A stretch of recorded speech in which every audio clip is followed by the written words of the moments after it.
بمبلونا کے شاہی محل میں ایک روز کرسینہ اپنی خوابگاہ میں اکیلی بیٹھی نہ جانے کن خیالوں میں الجھی ہوئی تھی کہ کمرے میں کسی کے کھنکارنے کی آواز آئی۔ چونکتے ہوئے کرسینہ نے اپنی گردن سیدھی کرتے ہوئے سامنے دیکھا تو انجلینا مسکراتے ہوئے کمرے میں داخل ہوئی۔ وہ آگے بڑھ کر کرسینہ کے سامنے بیٹھ گئی۔ دیر تک سوالیہ انداز اور تعجب خیزی میں وہ کرسینہ کی طرف دیکھتی رہی، پھر وہ دھیمے لہجے میں اسے مخاطب کر کے کہنے لگی، کرسینہ میری بہن، اگر تم برا نہ مانو تو ایک بات کہوں۔ کرسینہ چونکی، انجلینا کی طرف دیکھا، پھر اس نے زبردستی اپنے لبوں پر مسکراہٹ بکھیری، ساتھ ہی وہ کہنے لگی، انجلینا تم میری چھوٹی بہن ہو، میں ہر معاملے میں تم پر بھروسہ کر سکتی ہوں، پھر تمہیں کچھ کہنے کے لیے مجھ سے اجازت لینے کی کیا ضرورت ہے؟ کہو تم کیا کہنا چاہتی ہو؟ انجلینا نے پھر کرسینہ کی طرف دیکھا اور پہلے جیسی سنجیدگی میں کہنے لگی، جو کچھ میں کہنا چاہتی ہوں وہ کہنے کے لیے میری شرط یہ ہے کہ آپ مجھ سے کوئی چیز چھپائیں گی نہیں۔ اگر کوئی راز آپ کے دل میں ہوا تو اسے میرے سامنے اگل دیں گی۔ کرسینہ نے لمحہ بھر کے لیے غور سے اس کی طرف دیکھا، پھر کہنے لگی، پوچھو میں تم سے کچھ نہیں چھپاؤں گی۔ انجلینا نے کچھ سوچا، پھر کہنے لگی، کرسینہ میری بہن، جب سے آپ یہاں آئی ہیں میں آپ کا بغور جائزہ لیتی رہی ہوں۔ آپ وہ نہیں رہیں جو آپ لیون میں ہوا کرتی تھیں۔ میں آپ سے یہ پوچھتی ہوں کہ بات بات پر کہکہے لگانے والی، ادھر ادھر بھاگ دوڑ کر کے وقت گزارنے والی، دوسروں کو تنگ کرنے والی اور ہر وقت گھڑ دوڑ کے پیچھے پڑے رہنے والی کرسینہ کہاں کھو گئی ہے؟ مجھے تو اس کی تلاش ہے۔ آپ تو مجھے اس کا عکس لگتی ہیں، ہر وقت کمرے میں بند رہتی ہیں، اداس اور افسردہ پڑی رہتی ہیں۔ آخر اس کی کوئی تو وجہ ہے۔ اس موقع پر اگر آپ میرے اس سوال کے جواب میں یہ کہیں گی کہ نہیں کچھ بھی نہیں تو میں اسے تسلیم نہیں کروں گی۔ میری بہن، اگر تم نے مجھے یہ کہنے کی کوشش کی کہ ماحول کی تبدیلی کی وجہ سے تمہاری یہ حالت ہو گئی ہے تب بھی میں نہیں مانوں گی۔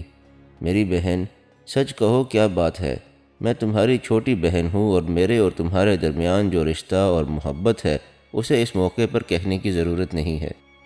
انجلینا کی اس ہمدردی پر کرسینہ کا دل بھر آیا، آنکھوں میں نمی اتر آئی۔ اس کی یہ حالت دیکھتے ہوئے انجلینا بھی رو دینے والی ہو رہی تھی۔ اس نے کرسینہ کو اپنے ساتھ لپٹا لیا، سر پر بندھے ہوئے رومال سے اس نے اس کی آنکھیں خشک کیں، پھر اس نے کرسینہ کو مخاطب کیا، میری بہن، آپ کی آنکھوں میں نمی، آپ کی یہ حالت دیکھتے ہوئے میں تو کچلی مسلی جاؤں۔ کیا آپ ابا اور اماں سے لڑ کر یہاں آئی ہیں؟ کیا آپ نے وہاں کسی سے جھگڑا کیا ہے اور وہاں آپ کا رہنا مشکل ہو گیا تھا؟ کیا آپ کی ذات سے متعلق کوئی فیصلہ آپ کی مرضی کے خلاف کیا جا رہا ہے جس کی وجہ سے آپ یہاں آ گئی ہیں اور آپ کی یہ حالت ہو گئی ہے؟ کرسینہ نے اب کسی حد تک اپنے آپ کو سنبھال لیا تھا۔ لمحہ بھر کے لیے اس نے بغور انجلینا کی طرف دیکھا، پھر ہلکے سے تبسم میں کہنے لگی، انجلینا تم میری چھوٹی بہن ہو، ایسی بہن جس سے میں نے آج تک کبھی کوئی بات چھپائی نہیں ہے۔ انجلینا، میں آج تم سے ایک ایسا راز کہتی ہوں جس سے میری زندگی کی سلامتی وابستہ ہے۔ مجھے امید ہے کہ میری بہن اس راز کو راز ہی رکھے گی۔ انجلینا نے چونکنے کے انداز میں کرسینہ کی طرف دیکھا، پھر کہنے لگی، میری بہن، تم کس قسم کی گفتگو کر رہی ہو؟ میں تمہاری چھوٹی بہن ہوں، تمہارے لیے اپنی جان بھی قربان کر سکتی ہوں۔ کہو کیا بات ہے؟ جواب میں کرسینہ نے ایک لمبا سانس لیا، پھر کہنے لگی، انجلینا، جو راز میں تم سے کہنے لگی ہوں وہ صرف اس وقت میری اماں جانتی ہے۔ اب تم دوسری ہوگی جو میرے اس راز سے آگاہ ہوگی۔ راز یہ ہے کہ میں کسی سے محبت کرتی ہوں اور اس کی محبت ہی نے میری یہ حالت کر دی ہے۔ کرسینہ کے اس انکشاف پر انجلینا چونکی، مسکرائی اور کہنے لگی، وہ کون سا خوش قسمت ہے جس کی محبت میں آپ مبتلا ہو گئی ہیں اور آپ کی یہ حالت ہو گئی ہے؟ کرسینہ ہچکچائی، رکی، پھر کہنے لگی، انجلینا، جس نے میری یہ حالت کی ہے وہ مسلمانوں کا سالار احمد بن یعلا ہے۔ انجلینا چونک سی پڑی، پہلے تو اپنی جگہ سے اچھل پڑی، پھر کہنے لگی، میری بہن، تم یہ کیا کہہ رہی ہو؟ کیا وہی احمد بن یعلا جس کا آپ سر مانگتی تھیں؟ سر مانگتے مانگتے آپ نے اپنا سر اس کے سامنے جھکا دیا، آخر وجہ کیا ہوئی؟ جواب میں کرسینہ نے انفرادی مقابلوں میں 3 تیغزنوں کو مات کرنے پر احمد بن یعلا کی بہادری، دوسری بار شکار کے دوران گرفتار کر کے اپنے علاقے میں لے جانے، اس کا گھوڑا اور قیمتی اشیاء لوٹانے اور اس کے بعد سمورا شہر میں احمد بن یعلا کو مختلف ترغیبات دینے کے بعد قرسینہ نے اسے اپنی ملاقات کی پوری تفصیل بتا دی اور اس پر انکشاف کر دیا کہ کیسے پہلے وہ احمد بن یعلا سے ہمدردی کرنے لگی اور پھر یہی ہمدردی آخر بے پناہ محبت میں تبدیل ہو کر رہ گئی۔ قرسینہ جب رکی تب تعجب کا اظہار کرتے ہوئے انجلینا کہنے لگی، جب آپ نے اس سے ملاقات بھی کر لی پھر اس نے آپ کی محبت کا کیا جواب دیا؟ کیا اس نے آپ کے اس جذبے کی قدردانی؟ انجلینا کو رک جانا پڑا اس لیے کہ بیچ میں قرسینہ بول اٹھی اور کہنے لگی، انجلینا میری بہن، میری زندگی کی سب سے بڑی غلطی یہ ہے کہ شروع میں نے احمد بن یعلا کا سر مانگ لیا تھا اور میری یہی غلطی اب میرے لیے وبال جان بنی ہوئی ہے۔ اس کی وجہ سے احمد میری رفاقت پر بھروسہ نہیں کرتا۔ اس پر انجلینا نے اسے مخاطب کر کے کہا، میری بہن، اگر یہ معاملہ ہے تو پھر آپ اسے کیسے حاصل کرنے کی کوشش کریں گی؟ قرسینہ نے پھر انجلینا کو مخاطب کرتے ہوئے کہا، انجلینا، لیون میں رہتے ہوئے اگر میں غمزدہ اور افسردہ رہنا شروع کرتی تو یاد رکھنا ہر کسی کو خبر ہو جاتی کہ مجھے کوئی روگ لگ گیا ہے۔ تم جانتی ہو میرا باپ مجھ سے کتنی محبت کرتا ہے، وہ مجھ سے ضرور پوچھتا اور مجھے بتانا پڑتا۔ اگر ایسا ہو جاتا تو پھر تم اندازہ لگا سکتی ہو کہ میری حالت کیا ہوتی۔ میرا باپ جہاں سخت محبت کرنے والا ہے وہاں اس کے مزاج کے خلاف کوئی بات ہوتی ہے تو وہ برداشت نہیں کرتا، وہ اپنی عزیز ترین شے کو بھی لٹا کر رکھ دیتا ہے۔ اسی وجہ سے میری بہن، اپنی اس محبت کو چھپانے اور سکون حاصل کرنے کی خاطر میں لیون سے تمہارے پاس یہاں چلی آئی ہوں۔ صرف میری ماں کو میری اس محبت کا پتہ ہے، اس نے میرا ساتھ دینے کا عہد کیا ہے۔ انجلینا، میں اس نظریے کے تحت یہاں آئی تھی کہ کچھ عرصہ یہاں تمہارے پاس رہوں گی، تمہارے ساتھ رہتے ہوئے مجھے کسی قدر قلبی سکون حاصل ہوگا اور پھر یہاں رہتے ہوئے میں کسی نہ کسی طرح احمد بن یعلا کے پاس کرتبہ جانے کی کوشش کروں گی۔ لیون سے نکل کر یہاں بمبلونا میں آنے کی دوسری وجہ یہ بھی ہے کہ میرا باپ عنقریب مسلمانوں کے خلاف طویل جنگوں کا سلسلہ شروع کرنا چاہتا ہے۔ میں ان جنگوں میں شامل نہیں ہونا چاہتی، ان جنگوں میں میں اس کے مقابل نہیں جانا چاہتی جسے میں اپنی جان، اپنی روح سے بھی زیادہ عزیز خیال کرتی ہوں، لہٰذا میں یہاں چلی آئی ہوں۔ یہاں رہنے کے بعد میں سوچوں گی کہ مجھے اگلا قدم کیسے اور کب اٹھانا ہے۔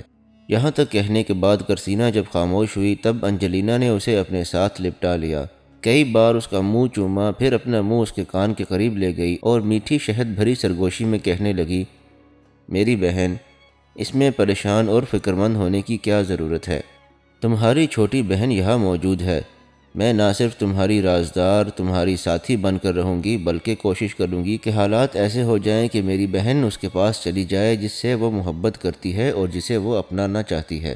انجلینا کے ان الفاظ پر قرسینہ خوش ہو گئی، کچھ دیر خاموش رہی، پھر قرسینہ نے غور سے انجلینا کی طرف دیکھتے ہوئے کہنا شروع کیا، انجلینا، میرے پاس تمہارے لیے بھی ایک خبر ہے، اب پتہ نہیں تم اسے اچھی سمجھتی ہو یا بری۔ قرسینہ کو رک جانا پڑا کیونکہ انجلینا چونک سی پڑی اور ایک دم پوچھنے لگی، میری بہن، تمہارے پاس میرے لیے کون سی خبر ہے جسے اب تک تم نے چھپائے رکھا؟ تمہیں یہاں آئے ہوئے کتنے دن ہو گئے ہیں لیکن اس خبر کا تم نے مجھ پر انکشاف تک بھی نہیں کیا۔ قرسینہ مسکرائی اور کہنے لگی، بس یوں ہی میں چاہتی تھی کہ چپ ہی رہوں۔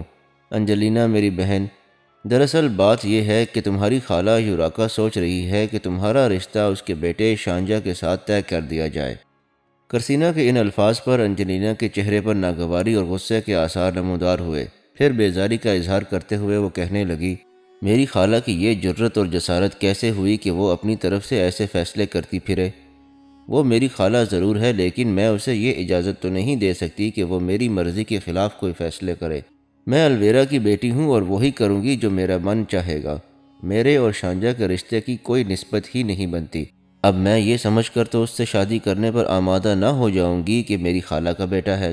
جس وقت میں اور میرا بھائی اوڈینو لیون سے نکل کر یہاں آئے تھے اس وقت بھی وہ کافی موٹا تھا، لیکن بعد میں جو ہمیں خبریں ملتی رہی ہیں ان کے مطابق کہتے ہیں کہ وہ جتنا قد میں لمبا ہے موٹائی میں اتنا چوڑا بھی ہو چکا ہے۔ قرسینہ میری بہن، ایسے ہاتھی نما شخص سے شادی کر کے میں نے اپنی پسلیاں نہیں توڑوانی۔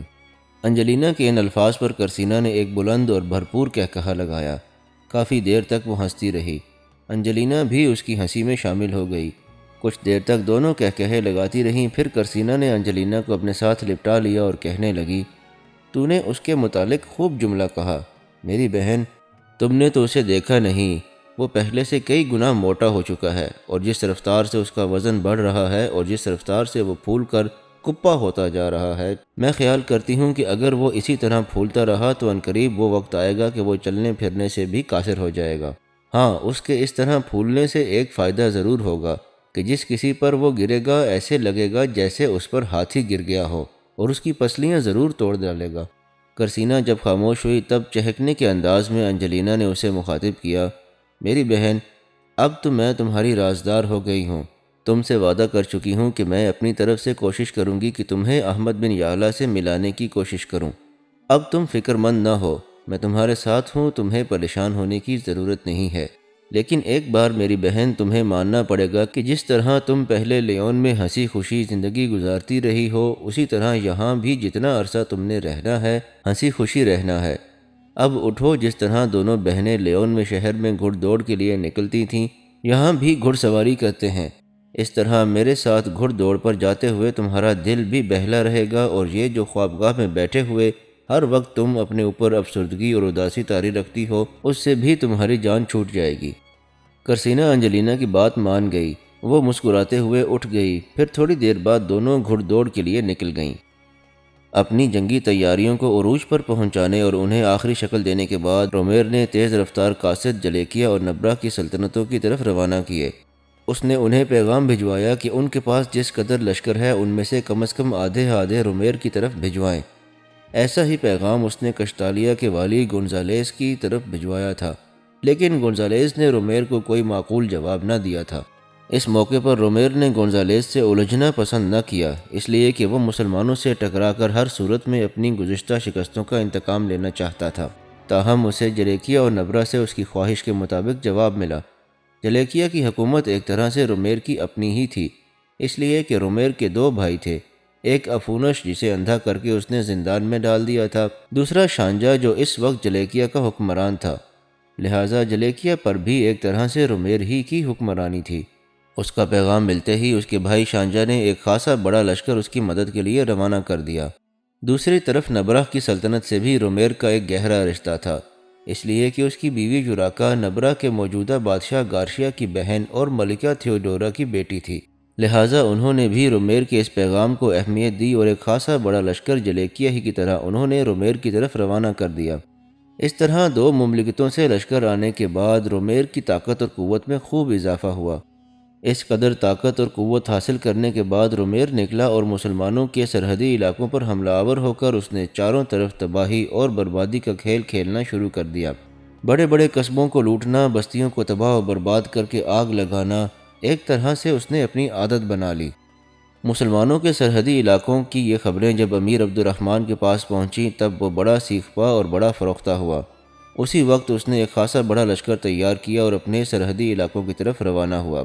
ایک لشکر شہر کی حفاظت کے لیے اس نے کرتبہ میں بھی چھوڑا، اپنے بیٹے الحکم کو اپنا جانشین مقرر کیا۔ امیر البحر غالب کے علاوہ کچھ اور سالاروں کو بھی اس کی مدد کے لیے اس کے پاس رکھا، جبکہ باقی سالاروں کے ساتھ امیر عبد الرحمن بڑی برق رفتاری سے اپنے سرحدی علاقوں کی طرف بڑھا۔ اس موقع پر رومیر کو ایک اور تقویت بھی حاصل ہوئی۔ اس نے جو قاصد اپنے سسرال نبرہ کی مملکت کی طرف روانہ کیے تھے، انہی کے ذریعے یہ کام لگایا تھا کہ وہ سرکستہ کے حکمرانوں کی طرف بھی جائیں اور ان کے سامنے صورتحال بیان کریں۔ اگر وہ اپنا کوئی لشکر رومیر کی مدد کے لیے بھیج سکیں تو ضرور بھیجیں۔ سرکستہ کے مسلمان حکمرانوں کی بدقسمتی کہ وہ ماضی میں بھی رومیر کا ساتھ دیتے رہے تھے۔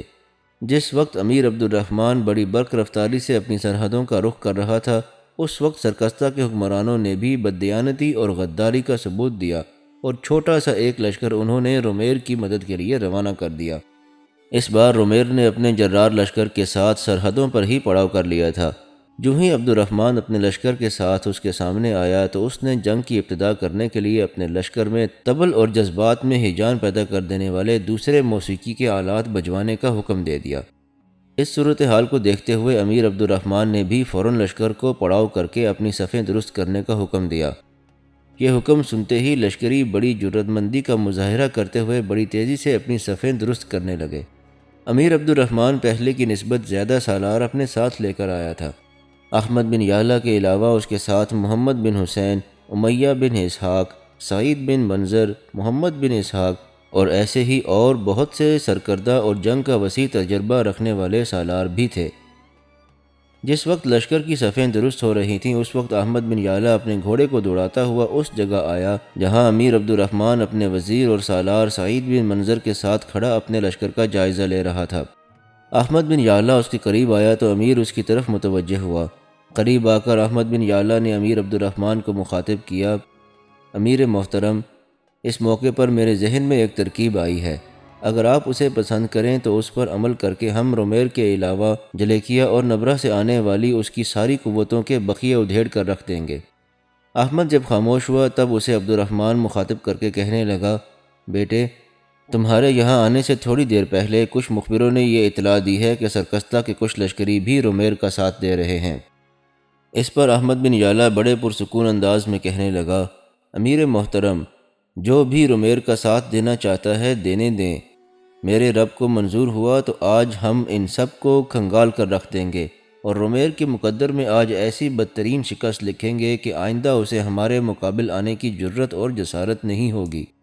یہاں تک کہنے کے بعد احمد بن یعلا رکا، پھر وہ اپنی بات کو آگے بڑھاتے ہوئے کہنے لگا، امیر، آپ دیکھتے ہیں کہ اس بار رومیر کی لشکر کی تعداد ہمارے لشکر سے بہت زیادہ ہے، میرے خیال میں اس کا لشکر ہم سے دگنے سے بھی زیادہ ہے، اس لیے میں سمجھتا ہوں کہ جہاں رومیر پرسکون ہوگا وہاں اس بار اس کے لشکری بھی اتنے بڑے لشکر سے بڑی امیدیں وابستہ کیے ہوئے ہوں گے، لیکن ہم نے ان کی ساری امیدوں کو خاک میں ملانا ہے۔ امیر، میرا اندازہ ہے کہ رومیر اپنے سارے لشکر کو 3 حصوں میں تقسیم کرے گا۔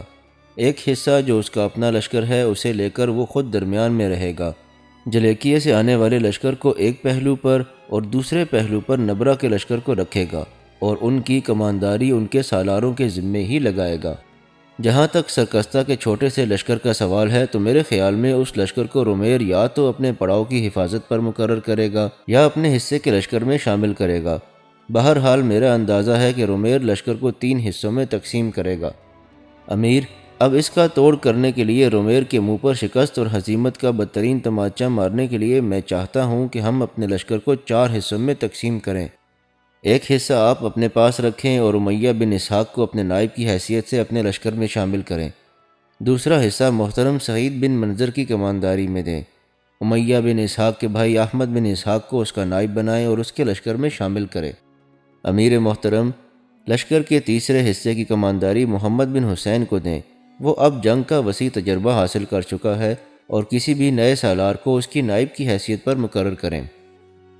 یہاں تک کہتے کہتے احمد بن یعلا کو رک جانا پڑا، اس لیے کہ بڑے غور اور کسی قدر احتجاجی سے انداز میں امیر عبد الرحمن اس کی طرف دیکھتے ہوئے کہنے لگا، بیٹے، تم نے میرے علاوہ سارے سالاروں کے نام گنوا دیے، لیکن میں نے اس فہرست میں تمہارا نام نہیں سنا۔ امیر عبد الرحمن کے ان الفاظ پر احمد بن یعلا مسکرایا اور پھر کہنے لگا، امیر، ابھی میں نے اپنی بات ختم نہیں کی، اس کے علاوہ میں نے ابھی اپنے لشکر کی صرف 3 حصوں کی بات کی ہے۔ امیر محترم، اگر آپ پسند کریں تو چوتھا لشکر آپ میری کمانداری میں دے دیں۔ چوتھا لشکر جو میری کمانداری میں ہوگا وہ آپ کے سارے لشکر کے پیچھے پڑاؤ میں رہے گا۔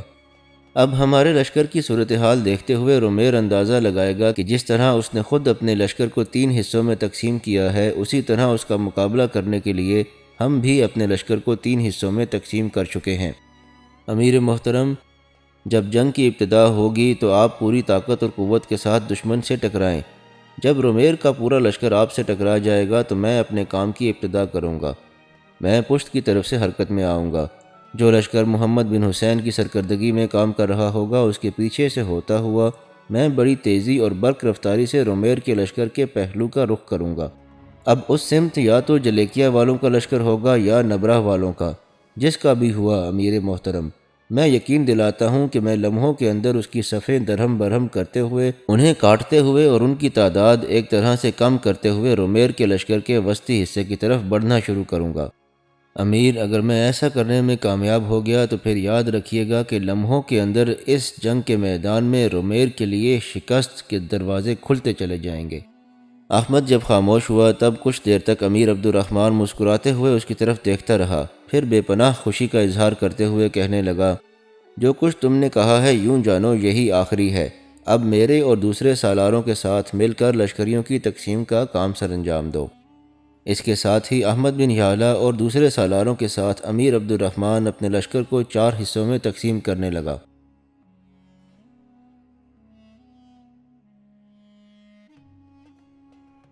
اگر آپ کو یہ ویڈیو پسند آئی ہو تو اس کو لائک اور شیئر ضرور کیجیے گا، اور چینل کو سبسکرائب بھی کر لیجیے گا تاکہ آئندہ آنے والی تمام ویڈیوز آپ کو باقاعدگی سے مل سکیں۔